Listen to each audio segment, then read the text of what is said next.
Good afternoon, everybody. It's Tess Crawley here, clinical and forensic psychologist and director of Dr. Tess Crawley and Associates. I've been talking this week quite a bit about the fact that it's Psychology Week, National Psychology Week, and that the Australian Psychological Society has been posting some helpful tips on the theme of thriving in the digital age, which is the theme for Psychology Week this year. In the background, it has also, sorry, I'm posting to my other groups while we're talking. In the background, of course, we've also been talking this week about the results of the postal survey into marriage equality in Australia. And, of course, Australia has voted a very large, loud yes in favour of changing our laws to reflect marriage equality, which is fantastic and about time and overdue and all those things. But also what we have not had a chance to talk about this week is the fact that it's also postnatal depression and anxiety awareness week. So there is an organisation called PANDA, which stands for postnatal anxiety and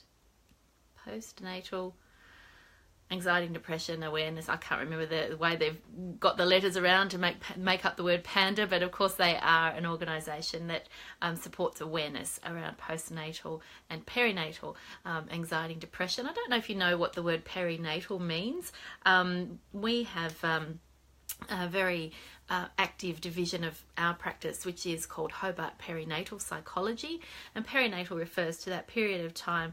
Some people define it as the period of time from birth to 1 year of age, so around the time that the baby is born and then up to 1 year of age in the postpartum experience of the mum.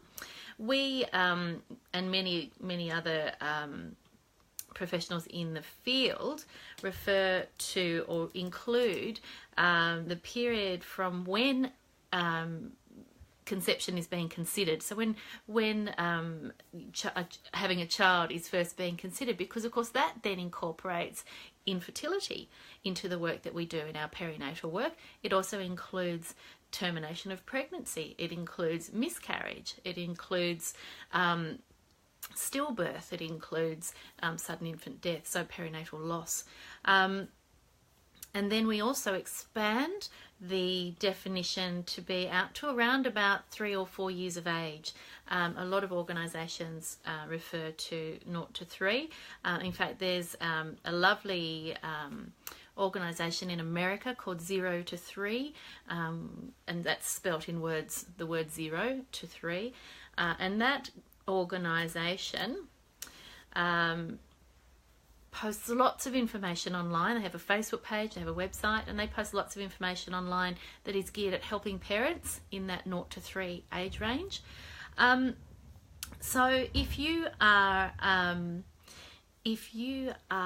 somebody who is working in the field of perinatal and infant mental health, you'd be aware of these concepts. If you're not, if you're someone who needs assistance in that area, then it might be of interest to you to know that when we talk about perinatal and infant mental health, we're talking about supporting parents in the lead up to becoming parents and the adjustment period after, so the immediate postpartum period, adjusting to parenthood, but then also the ongoing journey of being parents and developing parenting skills, developing a relationship with your baby, attachment and all that sort of stuff. Now, I've decided today to talk about my experience of becoming a mother, because one of the things that often happens when I'm working with perinatal clients, one of the things that often happens is more so than with any other client group, is I find myself often talking about or including examples from my experience of having become a mum, because I had a rocky start, and I use that experience to help other mums understand, I guess, concepts around, there's no perfect way to become a parent. There's no shame in talking about having difficulties adjusting to parenthood, and also reflecting that there's no manual that a baby comes with. So the fact that you don't know what you're doing is normal. So I often talk to my clients around, or give examples from my experience of adjusting to parenthood, and using those experiences to help other people understand their own experience and perhaps feel a little bit less isolated in their own experience too. So now that I've shared all those groups, I think I can take those off. So what I wanted to talk to you about was the question of when is it exhaustion, when is it depression? So for a lot of new parents, we hear the phrase the baby blues, and we reflect on that being around the ups and downs in mood that comes from the hormonal shifts that come postpartum. And we expect that, the first few days post birth of a baby are going to be quite up and down because of changes in hormone levels. We also expect that we're going to be really, really tired. We're expecting that, adjusting to having a baby who's waking during the night means that we're going to find it hard to get enough sleep. And most people sort of expect that that's going to be the case for around 6 weeks. And of course, the reality is that it's often a lot longer than 6 weeks. And that sometimes that can last for the first bunch of years, that there can be struggles around sleep and settling, the big topic. So my experience that I'd share with you today, in the spirit of this awareness week around postnatal depression and anxiety, relates specifically to the birth of my first child. So being a new mum, not having a clue what I was doing, as most new parents are in that situation, and my son was very, very unsettled.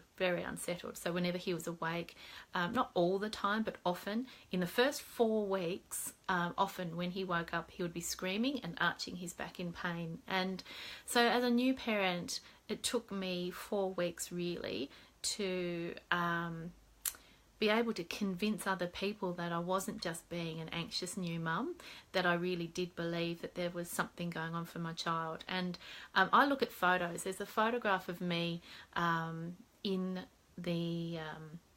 my feeding chair. I had a special chair that I used to sit in to support my back. And it's a nice photo. I look all right. But when I look at that photo, people often comment about what a lovely photo it is of me holding my son. But when I look at that photo, I see a grey palette to my skin, and I see myself looking quite gaunt. So I lost a dramatic amount of weight after the birth of my son because I wasn't eating, and I was so stressed and anxious and worried for him. So we actually found, after about 4 weeks, the best advice I got was from a child health nurse who said, if you're really worried, you need to take him to the GP. All babies cry, but if you are worried, go to the GP.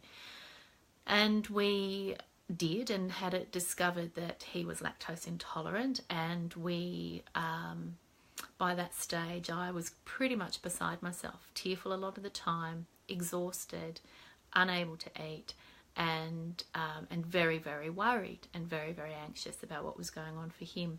Now, for me, the only reason I now know in hindsight that I didn't have postnatal depression was because we went into the mother-baby unit when my son was 4.5 weeks old, and after a good night's sleep, I felt almost back to my normal self. So I can see in hindsight that that was exhaustion to the extreme, but I would say that if left unattended or untreated, it wouldn't have been very far for me to become depressed beyond that point. So I was just on the cusp of falling into quite a significant depressed episode if I hadn't had the help that I got from the mother-baby unit at that 4.5 week mark. So there's a really long story about how we how we addressed his lactose intolerance, and he grew out of it and it was all okay in the end. But at that time, the point of the story that I tell you today is to tell you a couple of things. As a new parent, trust your instincts.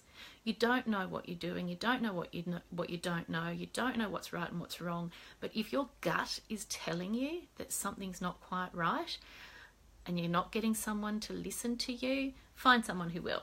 So if your GP is the person that you trust most in the world, then go to your GP. If it's your obstetrician, if it's whoever, if it's your child health nurse, if it's your psychologist, whoever it might be, go and talk to the person who you trust and say, look, I'm not happy, I'm worried, I'm not sleeping, I'm not eating, I'm concerned for my baby, and of course this is playing out in my own health. There are lots of things that can be done to help you, to help your baby. The second thing I would say to you is mother-baby units. We have the mother-baby unit here in Hobart, but there are similar facilities around Australia.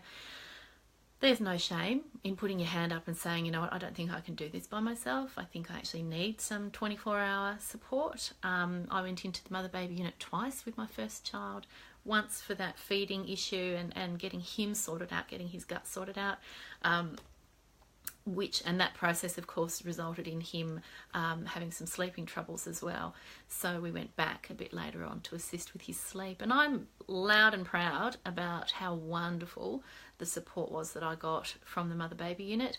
And I still have clients who will go into the mother-baby unit, and I will tell anyone who sits still long enough that if you need that help, by all means, grab it and use that facility, and don't be in a hurry to check yourself out back home. Don't leave until you've got yourself and your baby sorted, because that help is gold. I know the mother-baby unit here has an age limit of 12 months, so if you don't get in before your baby's 12 months old, you don't want to miss that opportunity. So if that's something you need, ask for that help. Talk to your GP about how to get an admission to the mother-baby unit. And what you find is you're just in this warm embrace of support from some fantastic child health nurses and paediatric nurses. They're just a wonderful team, and I won't ever stop praising them, because they really are fantastic. The help that I got, but also the help that I continue to see my clients receive. So it's only a short video today because I really didn't want to let the week pass by without me participating in the awareness week around perinatal depression and anxiety. And I did want to give you a little bit of an example of my scenario based on that theme of it happened to me, and reassure you all that over time, it is very, very hard, that adjustment to parenting, but there's lots of support available for you. You just need to ask someone you trust, talk to someone you trust, and make sure that you get that help, because you don't have to do it on your own. There's plenty of resources around, and the saying, it takes a village to raise a child. So we live in a very individualized society now, so make sure you find your village, whether that's through professional support or online support groups, or your mother's group is gold. If you have a mother's group, please attend your mother's group regularly, and please, I would hope for you that that's a supportive environment. My mother's group, we still support one another now. We're fantastic friends, so make sure that you access your mother's group if you've got one. That's it from me today, short and sweet. I will talk to you again tomorrow, and I will be heading very quickly towards the end of my 90-day vlog challenge. So keep watching this space, and we'll see what we get up to in the last few days of this vlog challenge, and what I might be up to beyond that. So have a fabulous evening. I'll talk to you again tomorrow. Take care for tonight. Bye-bye. Oh, Victoria, love your videos. Such a fascinating field, one of interest to me. Thanks for your good work. Well, thank you very much, Victoria. Just as I sign off, your comment popped up on the screen. So thank you very much for your very kind words. I really do appreciate any comments and thoughts that you've all got, and that you're happy to share. So thank you very much. Thanks, Victoria, and thanks to the rest of you. Have a lovely evening. Bye-bye for now.